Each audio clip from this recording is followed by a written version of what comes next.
السلام عليكم ورحمة الله وبركاته. الحمد لله تعالى القدير، أحمده سبحانه له الدنيا والآخرة وإليه المصير. والصلاة والسلام على نبينا وإمامنا وقائدنا وقدوتنا محمد عليه وعلى آله وأصحابه وأزواجه وذرياته وعلى من تبعهم بإحسان إلى يوم الدين.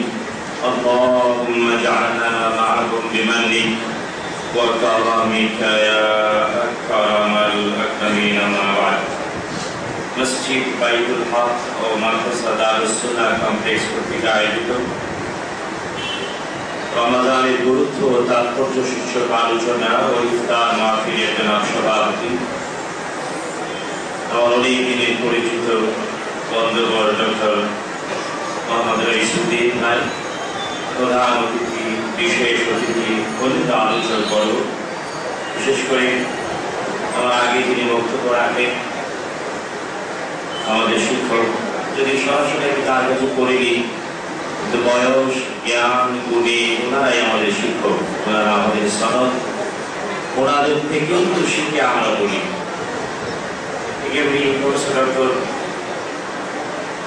Azharuddin sir বিশ্ববিদ্যালয়ের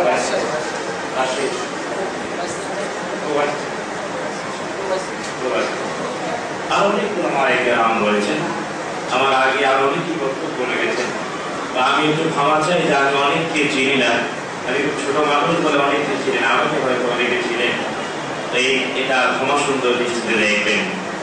আসলে আজকে আমাদের সমাজ, আমাদের জীবন, আমাদের দেশ, আমাদের বাস্তবতা এবং আমাদের মাঝে যে মাস রমাদান কারীম এবং আমরা যে সিয়াম সাধনা করছি, আমাদের এই বাস্তবতায় রমজান, সিয়াম এগুলাকে ব্যাখ্যা করা উচিত, বোঝা উচিত।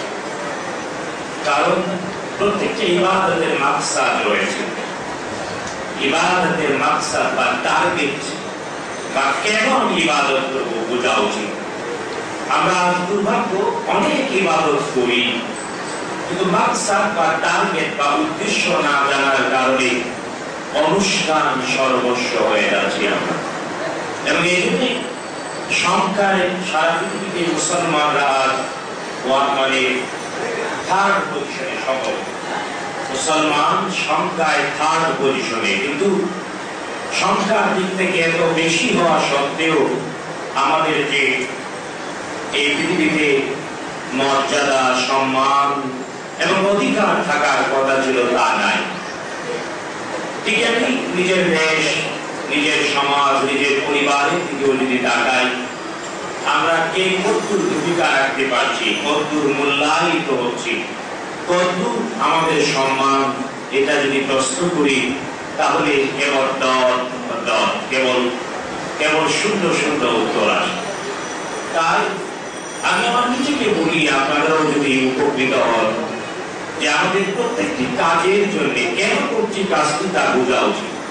ইবাদতের ক্ষেত্রে জীবনের প্রত্যেকটি বিষয়েও যে কোনো কাজ অনর্থক বা অযথা করা উচিত নয়। আল্লাহ সুবহানাহু ওয়া তাআলা কোরআনের কারীমে বলেছেন, আকাশ আর জমিন কোনো কিছুই তিনি অনর্থক সৃষ্টি করেননি, উদ্দেশ্য রয়েছে।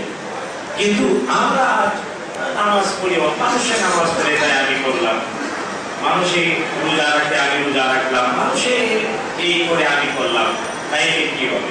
আমরা এমন অনুষ্ঠান সর্বস্বতার দিকে আগায়া যাচ্ছি বলে ইবাদত যেমনটা রিজাল্ট দেওয়া উচিত আমাদেরকে দিয়েছে না। এমনকি ঈমান, সালাত, সাওম, হজ, যাকাত এর প্রত্যেকটি বাস্তব ইমপ্যাক্ট পৃথিবীতে ঢুকে রয়েছে। কারণ যে আল্লাহ সুবহানাহু ওয়া তাআলা আমাদেরকে তারই গোলামের জন্য সৃষ্টি করেছেন, তিনি তো দোয়া শিক্ষা দিয়ে বলেছেন, দোয়া করো, রব্বানা আতিনা ফিদ দুনিয়া হাসানাহ ওয়া ফিল আখিরাতি হাসানাহ ওয়া কিনা আযাবান নার।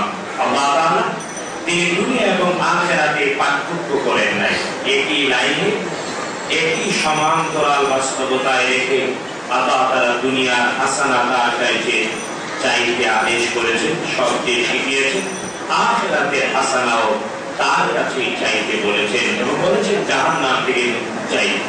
তাই দুনিয়াকে বাদ দিয়ে আখিরাত নয়, আখিরাতকে বাদ দিয়ে দুনিয়া নয়। আজকে দুর্ভাগ্য, আমরা যারা ইসলাম চর্চা করতে চাই, আমরা কেউ মনে করি মুসলমান ইসলাম হতে হলে যাকাত আর ফিতরা মান্য, তার সদকা খেতে হবে।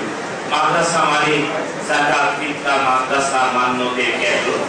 আর কেউ কেউ মনে করে না এগুলা কিচ্ছুই দরকার নাই, আগে একেবারে জেন্টেলম্যান। বুঝতে পেরেছেন? জেন্টেলিটি এমন হয় যে পশু আর এমন জেন্টেল। তো দুই জায়গায় পরস্পর বৈপরীত্যমূলক বাস্তবতায় দুনিয়াকে আলাদা করা অথবা আখিরাতকে আলাদা করা, অথবা আখিরাতকে খাটো করা অথবা দুনিয়াকে খাটো করা, এই যে ভুল আমাদের জীবনে রয়েছে, দর্শনে রয়েছে, ফিলসফিতে রয়েছে, এটা আমাদের প্রত্যেকটি ইবাদতকে খাটো করে দিচ্ছে। আর এই জন্যই আজকে আমরা প্রতি বছর একবার রোজা রাখি, সাওম পালন করি, কিন্তু এর যে বাস্তব রেজাল্ট আমাদের জন্য তা হচ্ছে না। কিভাবে হচ্ছে না? মুহাম্মদুর রাসূলুল্লাহ সাল্লাল্লাহু তাআলা ইরশাদ করছেন, একজন রোজাদার যদি সে রোজা রাখে আর একজন দুষ্ট লোক তাকে গালি দেয়, রোজাদার বলবে আমি কিন্তু রোজাদার। তাকে কেউ হত্যা করতেও আসে, বলবে আমি কিন্তু রোজাদার। তার মানে হত্যা করতে আসছে, অন্তরকে হাত ভেঙে দেওয়ার জন্য প্রতিবাদ করবে না, বলবে একটা কথায় আমি রোজাদার। এমন রোজা আছে কি? বরং রাস্তাঘাটে চলতে কয় রোজায় পড়ছে। আপনাদের বলে কিনা জানি বলে না, কয় রোজায় পড়ছে।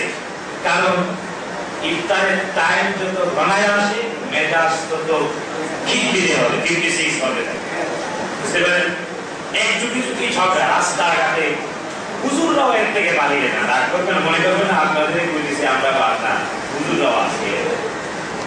আমি দেখেছি তুই হুজুর ঝগড়া করে একজন কয় আরেকজন কয় রোজায় পড়ছে। বললাম শুন, শব্দটা অ্যামেন্ডমেন্ট করে বলুন, বরং রোজাকে সে ধরেছে, যে ঝগড়া করছে সে রোজাকে চেপে ধরেছে। এই বেটা রোজা আমার খাইতে দিস না, আমার পান করতে দিস না, আমি এরকম করে ধরলাম, এই জন্য 56 হয়ে গেলাম। বুঝতে পেরেছে? আসলে যদি রোজায় ধরতো তাহলে ঝগড়া করতে পারতো না। কিন্তু এমন রোজা কি, এমন সাওম কি আমাদের মধ্যে আছে? শুধু তাই না, বিশ্বনবী মুহাম্মদুর রাসূলুল্লাহ সাল্লাল্লাহু আলাইহি ওয়াসাল্লাম বলেছেন, মান লাম ইয়াদা কাওলা যুরি ওয়াল আমালা বি ফালাইসা বিল্লাহি হাজাতুন ফি মান ইয়াদা তাআমাহু ওয়া শারাবাহু। যে মিথ্যা কথা, মিথ্যা কাজ ছাড়তে পারলো না, আল্লাহ তাআলার কোনো প্রয়োজন নাই, সে খাবে না আর পান করবে না। দেখুন না, আজকে আমাদের সমাজে রোজাদার ঠিকই ঘুষ ঠিকই খায়, রোজাদার ঠিকই সুদ ঠিকই খায়, সারাদিন রোজা রেখে রাখবে। এই রোজার কিন্তু দরকার আছে, এমন রোজার কিন্তু প্রয়োজন আছে? প্রয়োজন নাই। এই জন্য আসলে কেন রোজা, কেন আল্লাহ তাআলা তা ফরজ করেছেন? শুধু তাই না, আমাদের উপরই ফরজ না, এই সিয়াম অতীতের সব উম্মার উপরে, সব নবীর শরীয়তে ফরজ ছিল। আল্লাহ সুবহানাহু ওয়া তাআলা ঠিক এইভাবে বলেছেন, ইয়া আইয়ুহাল্লাযীনা আমানু কুতিবা আলাইকুমুস সিয়াম কামা কুতিবা আলাল্লাযীনা মিন ক্বাবলিকুম লাআল্লাকুম তাত্তাকুন। তোমাদের উপরেও ফরজ, তোমাদের আগে যারা ছিল তাদের উপরেও ফরজ। উদ্দেশ্য তাকওয়া যাতে অর্জন করতে পারো। তাকওয়া মানে, আর বাংলায় তাকওয়ার অর্থ করলে হয় নিজেকে সংযত করা, বিরত রাখা, নিজে বিপদ থেকে দূরে চলে যাওয়া, অন্যায় থেকে দূরে চলে যাওয়া। আর শরীয়তের পরিভাষায় তাকওয়া মানে হলো আল্লাহ তাআলার ভয় এবং ভালোবাসায় তার আদেশ যথাযথ পালন আর নিষেধ থেকে বেঁচে থাকা, এটা তাকওয়া। যদিও উবাই ইবনে কাব রাদিয়াল্লাহু তাআলা কে উমর ইবনে খাত্তাব রাদিয়াল্লাহু আনহু প্রশ্ন করেছিলেন, হে উবাই, আমাকে বলুন তাকওয়া কি? উবাই ইবনে কাব রাদিয়াল্লাহু তাআলা ওমর বিন খাত্তাব রাদিয়াল্লাহু তাআলা কে বলেছিলেন, হে খলিফাতুল মুসলিমিন, যখন মুসলিমদের খলিফা ওমর তখন তিনি প্রশ্ন করেছিলেন বয়োবৃদ্ধ সাহাবী উবাই ইবনে কাবকে, তিনি উত্তরে বললেন, আপনি খেলাফতের দায়িত্ব পালনের জন্য কি এমন কোন রাস্তায় কখনো গিয়েছেন যে রাস্তায় 3 থেকে কাটা মাঝখানে ছোট্ট পথ? ওমর রাদিয়াল্লাহু বলে, হ্যাঁ, খেলাফতের দায়িত্ব পালনের জন্য অনেকদিন মরুদ্যানের ভিতর দিয়ে এমন 3 দিক থেকে কাটা মাঝখান দিয়ে ছোট রাস্তায় আমি পথ চলেছি। উবাই ইবনে কাব রাদিয়াল্লাহু আনহু কিভাবে চলেছে?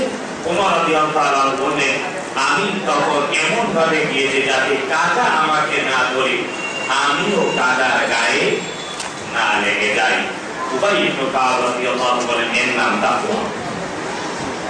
আজকে একটা কথা অনেকেই বলে, সবাই ঘুষ খায়, আমি তো ঘুষ না খাইয়ে পারি না। সবাই মিথ্যা কথা কয়, আমি তো মিথ্যা কথা না কইতে পারি না।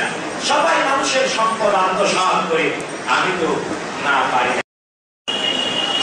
তার ভুলে যাওয়া উচিত সে মুসলমান হওয়ার দাবি করতে পারে, কারণ সে যে নবীর উম্মত, যে মুহাম্মদুর রাসূলুল্লাহ সাল্লাল্লাহু আলাইহি ওয়াসাল্লামকে রাসূল বলে মানে, তিনি তার সমাজের বিরুদ্ধে নতুন স্রোত চালু করেছিলেন। তার সমাজের সবাই ছিল মিথ্যু, তিনি ছিলেন সত্যবাদী। সবাই ছিল আমানত ধ্বংসকারী, তিনি ছিলেন আমানতের রক্ষাকারী। তাই আজকেও রোজা তাকওয়া শিখায় মানে, আমার গায়ে কাদা লাগবে না, আমি কাদার গায়ে লাগবো না, কাদাও আমার গায়ে লাগবে না। মুসলমান পবিত্র চরিত্রের অধিকারী হবে, এর নাম তাকওয়া। এখানে চর্চা হচ্ছে, প্রত্যেকের ঘরেই খাবার আছে না নাই? পানিও আছে, কিন্তু সুবহে সাদিক থেকে নিয়ে সূর্যাস্ত পর্যন্ত ঘরে খাবার থাকা সত্ত্বেও খাচ্ছি না, গলায় পিপাসা থাকা সত্ত্বেও পান করছি না। দাম্পত্য জীবনে স্বামী স্ত্রী ঘরে থাকা সত্ত্বেও শারীরিক সম্পর্ক করছে না। এটা কেন করছে না? কারণ আল্লাহ নিষেধ করেছে, আল্লাহ তাআলা নিষেধ করেছে, তাই করছি না। আবার ইফতার সামনে খাওয়া, এই যে পৌঁছে গেছে, কিন্তু কেউ খাবে, গলা কাটলেও খাবে না, কারণ আল্লাহ তাআলার আদেশ না পাওয়া পর্যন্ত খাবে না।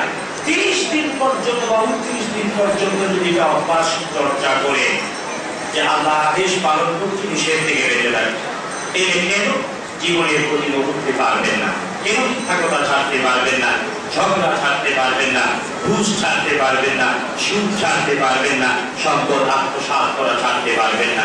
ওইগুলো যদি না ছাড়তে পারে, রোজা রাখার কোনো দরকার নেই, সাওমের কোনো প্রয়োজন। সুতরাং আজকে বাস্তব প্রেক্ষাপটে আমি আরেকটা উদাহরণ আমি বলি আমার ভাষায়, বাঙালিকে বোঝানোর জন্য তাকওয়া যদি বলতে হয়, উদাহরণ হলো ব্রেক। আমি বলি এটা হলো ব্রেকের মতো।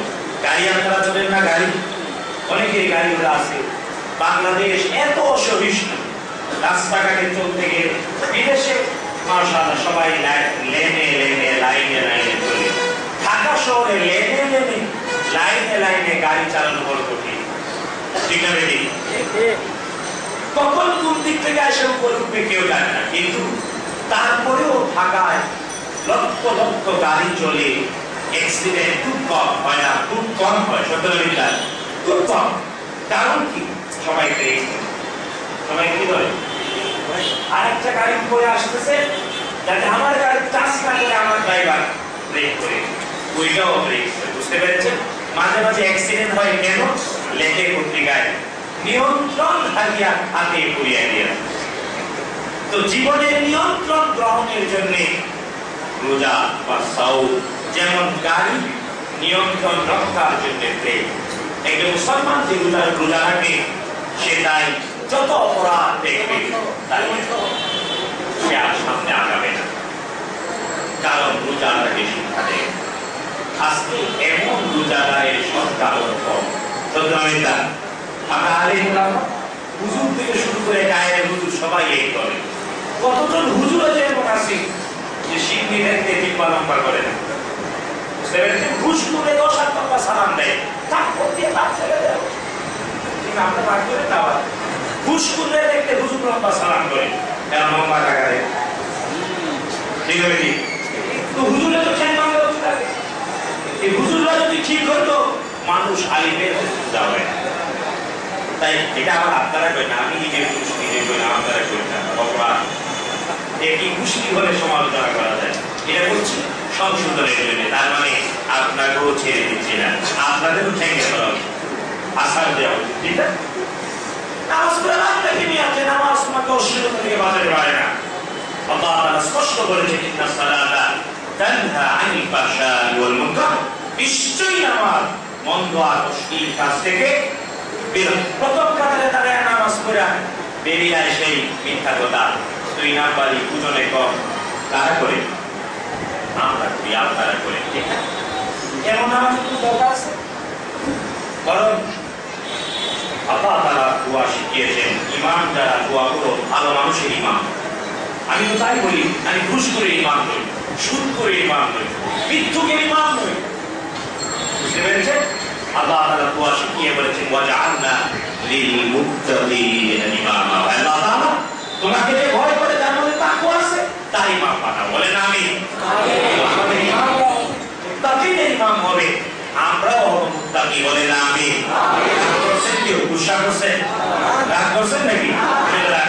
রোজার এই শিক্ষা, ব্রেক করতে পারা, নিয়ন্ত্রণ, নিজেকে নিয়ন্ত্রণ করতে পারা রোজা শিক্ষায়। তবে রোজার আরেকটা গুরুত্বপূর্ণ তাৎপর্য হলো কোরআন কারীম এবং কোরআন শিক্ষা, কোরআনকে জীবনে বাস্তবায়ন করা।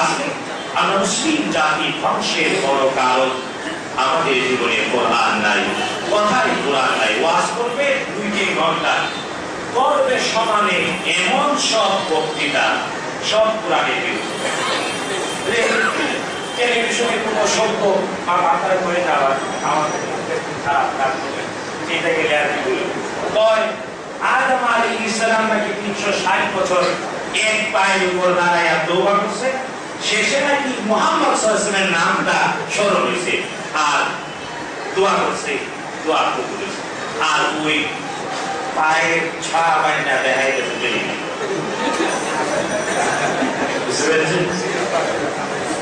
আমি বলেছি কোরআন পড়ো, যে ব্যক্তি কোরআন পড়বে সে তো বুঝবে অমিথ্যু, কোরআনের বিরুদ্ধে কথা।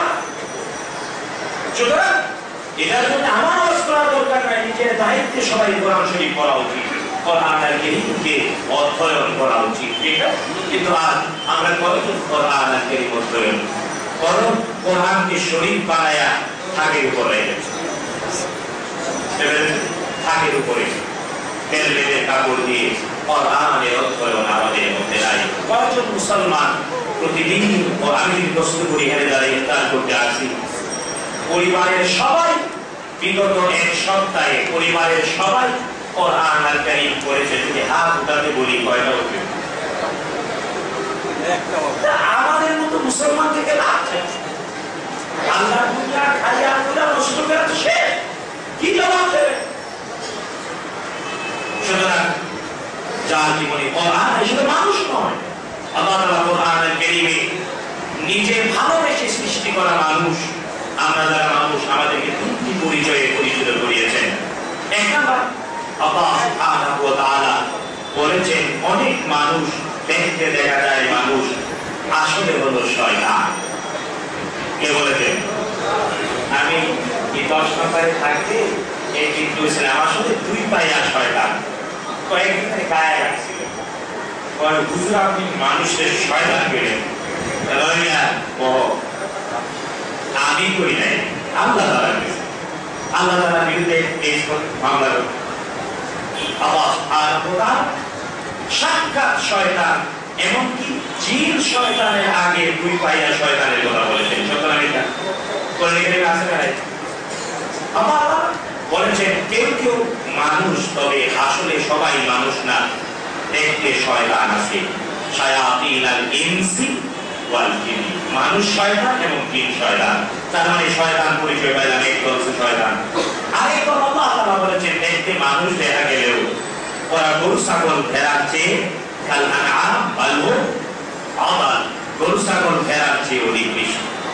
তার মানে একদল শয়তান আর একদল চতুষ্পদ জন্তুর চেয়ে নিকৃষ্ট। কিন্তু আরেক দল আছে মানুষ, কারা ওরা? সূরা আর-রাহমানে আল্লাহ তাআলা পরিচয় করিয়ে বলেছেন আর-রাহমান আল্লামাল কোরআন খালাকাল ইনসান আল্লামাহুল বায়ান, দয়াময় শিখিয়েছেন কোরআন, সৃষ্টি করেছেন মানুষ এতে ব্যাখ্যা অনেক মুসলিম কেরাম এই কথাটাও বলেছেন সেই মানুষ যে তার জন্মের আগেই শিখে কোরআন কিভাবে তার মা বাবা কোরআন শিখে মা বাবা কোরআনের আইনের অধীনে চলে মা বাবা কোরআন তেলাওয়াত করে জন্মের আগে বাচ্চাইরা কোরআন শুধু তাই না মা বাচ্চাকে গর্ভে নিয়ে যখন কোরআনের তেলাওয়াত করে কোরআন সুন্নাহ অনেক আগে বলেছে বিজ্ঞান করে খুঁজে পেয়েছে কথাটা সত্য মায়ের পেটের সন্তান মা যা যা করে তা শুনতে পায় কারণ আগে কান উৎকীর্ণ হয় রেহেমের ভিতরে আগে কি হয় কান তাই মা যা বলে শুনতে পায় এখন আমি বলি মা তো পেটে বাচ্চা লইয়া রবীন্দ্রসঙ্গীতের পেন পেনানি শুনেছে এই জন্যে পেট থেকেই নাচ হয়ে বেরিয়েছে পেট থেকে কি হয়ে বের হয় না আগেরটা বাড়িয়ে দিলাম দিলে আমার অনেকের গায়ে লাগে বুঝতে পেরেছেন তো যদি সত্যি মানুষ হওয়া যায় তাহলে কোরআন আল কারীম ছাড়া বিকল্প আল কোরআন আল কারীম দুনিয়ায় লাগবে আখিরাতেও লাগবে কবরেও লাগবে সত্য না মিথ্যা দেখুন আজকে আল কোরআন আল কারীম গ্রহণ করো আল কোরআন মানো আল কোরআন অধ্যয়ন করে এখন কি বলা হয় অনেক দুষ্ট লোকজন আছে এগুলা নিয়ে মশকরা করে আবার অনেকে করেন জিহাদি কিতাব কোরআনের নাম কি জিহাদি কিতাব জিহাদি কিতাব হ্যাঁ সত্যি কোরআন জিহাদি কিতাব শয়তানদের বিরুদ্ধে কাদের বিরুদ্ধে কারণ আল কোরআন আমাদের শিখিয়েছে পাঠ করতে আউযু বিল্লাহি মিনাশ শাইতানির রাজিম যেখানেই শয়তান সেখানেই কার কাছে আশ্রয় চাইবে কিন্তু আমরা তো শয়তানের সাথেই বসবাস নিজের ভিতরে শয়তান আছে না নাই তাই সব শয়তান ফেলে দিতে হবে পারবে তো ইনশাআল্লাহ পারবে আল্লাহ খোদা আল কোরআন আল কারীম কে দিয়েছেন দুনিয়ার জন্যও লাগবে পরকালের জন্যও লাগবে কিন্তু সমস্যাটা এমন হয়েছে দুনিয়াতে কোরআন লাগবে একটা একটা করে ভেঙে ভেঙে যদি বলি কিছু লোকজন ভুল বুঝবে কিছু লোকজন পক্ষে আসবে কেউ আবার মামলা দেবে পরিস্থিতিটা বড় কঠিন তাই একটু সুবিধা দিলাম এই ব্যাপারে নাই বা বললাম সুবিধা নেওয়া যায় না একটু সুবিধা দিলাম একটা জিনিস বলতে চাই ভাই তুমি যে দল করো যে মতেই করো যে জাতি জিন্দাবাদ মুর্দাবাদ দাও মরা লাগবে না লাগবে না কারণ সব শয়তানদের বড় শয়তান ফেরাউন দুনিয়াতে বেঁচে থাকবে পেয়েছে শুধু তাই না মালাকুল মউত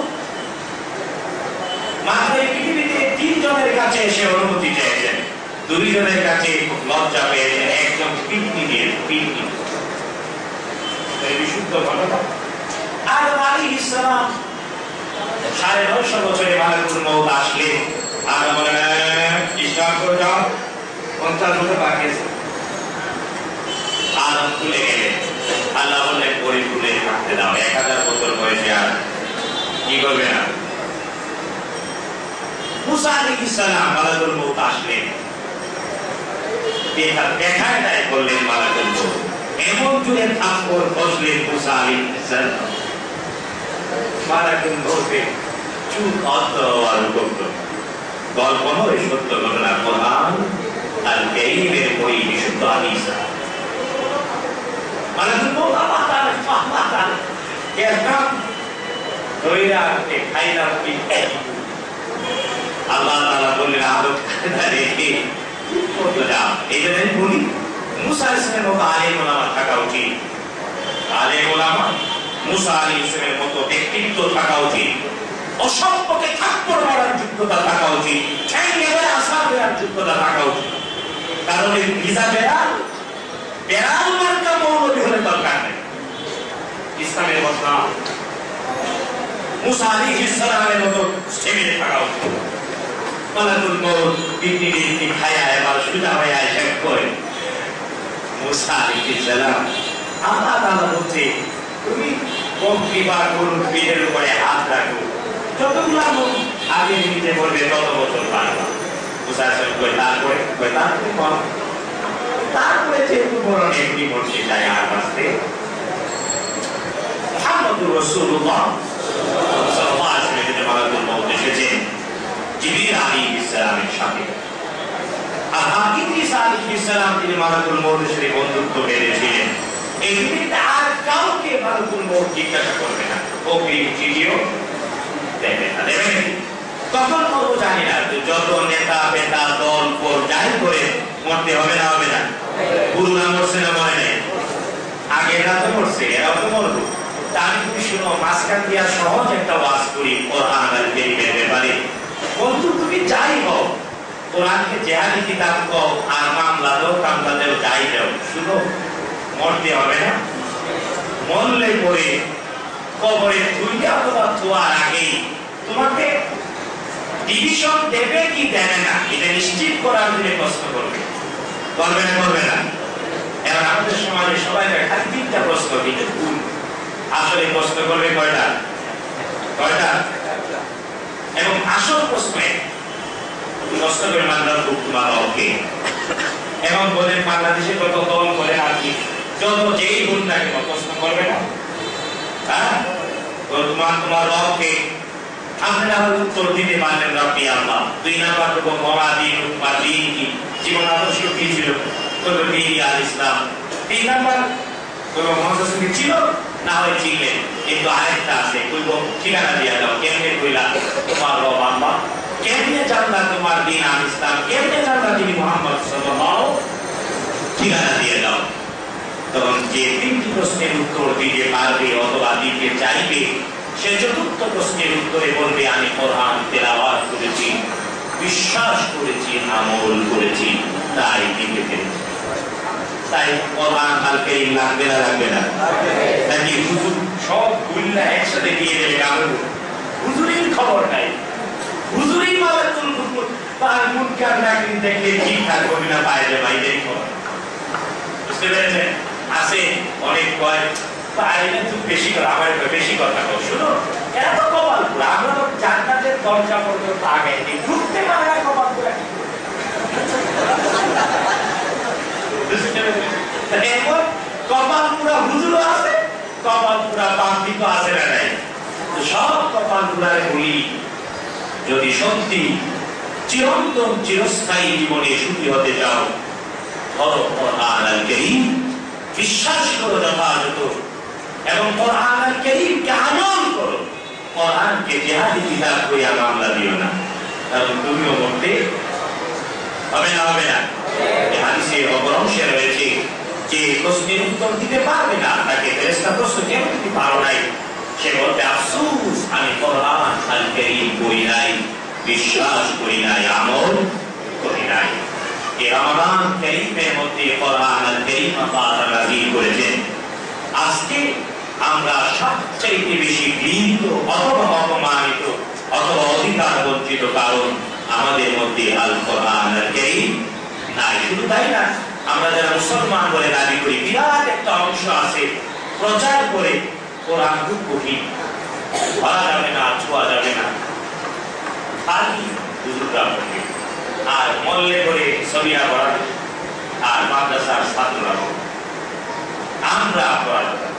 অথচ আল্লাহ সুবহানাহু ওয়া তাআলা কোরআন আল কারীমের সূরাতুল কাহফ এর মধ্যে 4 বার বলেছেন, ওয়ালাকাদ ইয়াসসারনাল কুরআনা লিযিকর ফাহাল মিন মুদ্দাকির। আল্লাহর কথা সত্য না মিথ্যা? আল্লাহ তাআলার কথাটাই সত্য।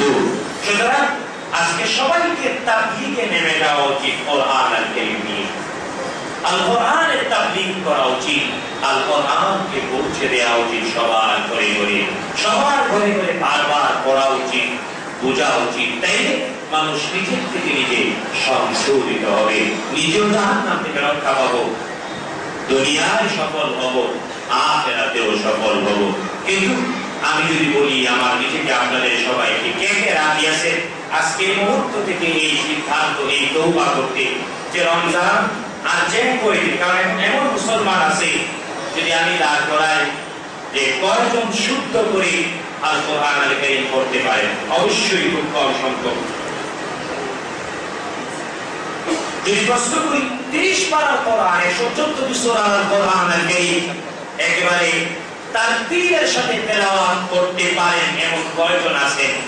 হাত তুলে দিলে কম করা বেশি। আফসোস, এই জন্যই ধ্বংস। তাই এই মুহূর্ত থেকে, কারণ এখন নতুন নতুন অনেক মেথড আবিষ্কার হয়েছে, অল্প দিনে 20 দিন 25 দিন 30 দিনে আল কোরআন আল কারীম এর বিশুদ্ধ তেলাওয়াত তাসবিহ সহ শেখা যায় না।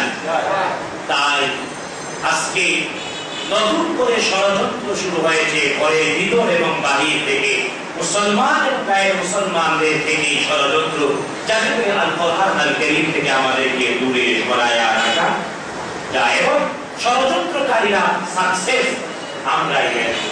এই জন্য আজকে অনেক বড় মুসলমান, নামে অনেক বড় মুসলমান, বাপ দাদা মুসলমান, 14 গোষ্ঠী মুসলমান, কিন্তু কোরআন আল কারীম পারে না, আল কোরআন পড়তে পারে না, বুঝে না, অনুধাবন শক্তি নাই। আমার আফসোস হয় আমাদের ব্যাপারেই হয়তো আল্লাহ তাআলা অগ্রিম জানিয়ে দিয়েছেন তার হাবিব মুহাম্মদুর রাসূলুল্লাহ সাল্লাল্লাহু আলাইহি ওয়াসাল্লাম কিয়ামতের কঠিন দিনে অভিযোগ পেশ করবেন একদল মানুষের বিরুদ্ধে। সূরাতুল ফুরকান এর 30 নম্বর আয়াতে আল্লাহ তাআলা বলেছেন, ওয়াকাল রাসূলু ইয়া রাব্বি ইন্না কওমি ইত্তাখাযু হাযাল কুরআন মাহজুরা। নবী বলবেন, এই যে আমার সম্পদ আমার উম্মত ধরে দাবি করত, ওরা বিশ্বাস করত তোমাকে, আমাকেও বিশ্বাস করত, কিন্তু কোরআনকে হিজরত করেছে। কোরআন আল কারীমকে হিজরত মানে কোরআনের তেলাওয়াত ঠিকমতো না করা, কোরআন অনুধাবন না করা, কোরআন আল কারীম অনুযায়ী আমল না করা, কোরআন আল কারীম যা বুঝলাম, অনুধাবন করলাম, আমল করলাম, তার একজনের কাছে পৌঁছে না দেয়া, আল কোরআন আল কারীমকে সাহায্য না করা। আজকে এই সব কয়টা পাপ আমাদের মধ্যে আছে না নাই? আছে না নাই? সুতরাং ইফতারের মুহূর্তে আমি আমার নিজেকে আপনাদের সবাইকে বলি, আসুন বিশ্ব নবীর অভিযোগে অভিযুক্ত হবে। কে কে রাজি আছেন অভিযুক্ত হয়েছে? কেউই যেহেতু রাজি নাই, আসুন না তিনি কোরআনকে নিজের সঙ্গী বানাই, নিজেও কোরআনের বন্ধু হই, আল কোরআন আল কারীমকে পড়তে, বুঝতে, আমল করতে, অন্যের কাছে পৌঁছে দিতে এবং আজকে বিশ্ব বাস্তবতায় আল কোরআন আল কারীমকে সাহায্য করি। কারণ আজকে কোরআন আল কারীমকে অবজ্ঞা করা হচ্ছে, অসহায় বানানোর চেষ্টা করা হচ্ছে না। একটা কথা বলি, দেখুন আজকে আমাদের সমাজে অনেক আধুনিক লোকজনকে দেখি, মাশাআল্লাহ, আরে ইসলাম নিয়ে লেখাপড়া করতে এত আগ্রহ, কিন্তু নিজের বাচ্চাটা মাদ্রাসায় দেবে না, নিজের ছেলে, নিজের নাতি নাতনি, আমি বললাম না, ওদের চেন আসলে ভেঙে ফেলা উচিত। এবং অসংখ্য মুনাফিকদের সংখ্যা দিন দিন বাড়ছে। হাত দেখায় 2-3 খান বাংলা বই পড়ে শুধু আমার বিষয়, আমি মাফ করলে ক্ষমা চেয়ে নিয়ে বলছি, এদেরকে মনে হয় সব 32টা থাপ্পড় দিয়ে ফেলে দেয়। এত কম ভালোবাসা যদি থাকে, নিজের বাচ্চাটা মাদ্রাসায় পড়া, আলেম মানে এমন হবে যে সিন্নি খাবে না, যাকাত আর ফিতরা খাবে না, সত্য মেরুদণ্ড নিয়ে সত্যের কথা বলবে, কিন্তু নিজে নাই, ছেলে মেয়ে নাই, আত্মীয় স্বজন দেবে না, আবার হুজুরদের সমালোচনা করবে। আছে না নাই? এমন আছে না নাই? সুতরাং মাদ্রাসায় পড়া উচিত যার বাপের টাকা পয়সা আছে, যার নিজের বংশ গৌরব রয়েছে, সে মাদ্রাসায় পড়বে। বুঝতে পেরেছে? ওই সিনিয়র যাকাত খাওয়া মৌলবি দেওয়া হবে না। মাদ্রাসা কোরআন এবং সুন্নাহর মর্যাদা, কোরআন এবং সুন্নাহ যারা গ্রহণ করবে তারাও শ্রেষ্ঠ হবে। বিশ্বনবী মুহাম্মদুর রাসূলুল্লাহ সাল্লাল্লাহু আলাইহি ওয়াসাল্লাম বুখারী হাদিস, খায়রুকুম মান তাআল্লামাল কোরআন ওয়া আল্লামা, তোমাদের মধ্যে সেই সর্বশ্রেষ্ঠ যে কোরআন শিখে এবং শেখায়। আজকে আছে নাকি শ্রেষ্ঠ? আমি আমার একটা ঘটনা মনে পড়ে, বাইতুল মুকাদ্দামের মরহুম খাদিম উবাইদুল হক নাম শুনছেন আপনারা? তিনি একটি অনুষ্ঠানে গেলেন, তো তিনি খাতিব, ওনাকে স্বাভাবিকভাবে সামনের কাতারে বসতে দিয়েছে।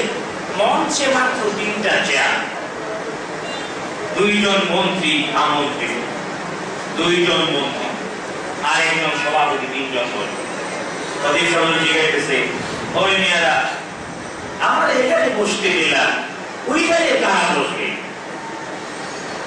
উত্তর আসছে মন্ত্রী সাহেব বলবে। হুজুর কয়, দেখো যদি আমি মাহফিলে থাকতে হয় আমি ওখানে বলবো, শয়তান এসে দিতে বলবে। কারণ বিশ্বনবীর কথা সত্য না তোমাদের কথা সত্য? বিশ্বনবী বলেছেন কোরআন যে শিখে শিখায় সে সর্বশ্রেষ্ঠ। মন্ত্রীর যে আমি বর্ণনা ছিল, তিনি বললেন সত্যি বসলেন, আর মন্ত্রী সাহেব 2জন এসে নিচে বসলেন। এমন আলেম হওয়া দরকার, বুঝে পেরেছি? আর এমন আলেম সম্ভ্রান্ত পরিবার থেকে আসবে, ভালো বংশ থেকে আসবে। তার যে সকল বন্ধুরা কোরআন হাদিসের ভালোবাসা দেখান, বন্ধুত্ব পালবার আসতে নিজের বাচ্চা ছেলে মেয়েকে সত্যিকারের আলেম বানান, কোরআনের রওনক, ইসলামের মর্যাদা অনেক অনেক বেড়ে যাবে। হয়তো অনেক কৃতজ্ঞতাই বলে ফেললাম, আপন মনে করে অনেক কথাই বললাম, রাগ করবেন না। আল্লাহ সুবহানাহু ওয়া তাআলা আমাদেরকে আল্লাহ তাআলা সত্যিকারের গোলাম মুহাম্মদুর রাসূলুল্লাহ সাল্লাল্লাহু আলাইহি ওয়াসাল্লামের যথাযথ ইত্তেদাকারী, সুন্নাহ অনুসরণকারী উম্মত হওয়ার তৌফিক দিন, আর এর দ্বারাই শ্রেষ্ঠ মানুষ হওয়ার তৌফিক দিন। বলেন আমিন।